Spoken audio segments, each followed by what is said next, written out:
কবি পৰশমণি নীলসাগৰ আবৃত্তি এচিজ জ্যোতি।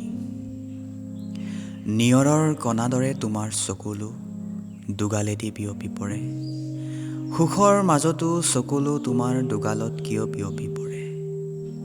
নিয়ৰ কণা দৰে তোমাৰ চকুৰ টোপাল কিয় বাৰু নষ্ট হ'ব দিয়া, সুখৰ মাজতো চকুলো দুখৰ মাজতো চকুলো, মাথো তোমাৰ দুচকুত চকুলো ধৰা। মোৰ হৃদয়ত তোমাৰ বাবে অশ্ৰু ভৰা মৰম, তুমি বাৰু চকুলো নিগৰাই কিয় অভিমান কৰা। নিবিচাৰো মই তোমাৰ দুচকুত চকুলো, বিচাৰো মই তোমাৰ সুখত এটি হাঁহি।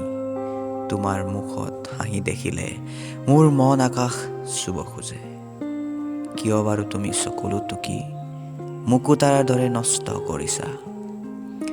জীৱনত হাঁহিব শিকা, তেহে জীৱনত সুখী হ'ব পাৰিবা। চকুলো নিগৰাই কোনো লাভ নাই, নিয়ৰ কণা দৰে চকুলো শুকাই গ'লে জীৱনত কেতিয়াও সুখী হ'ব নোৱাৰিবা। ধন্যবাদ।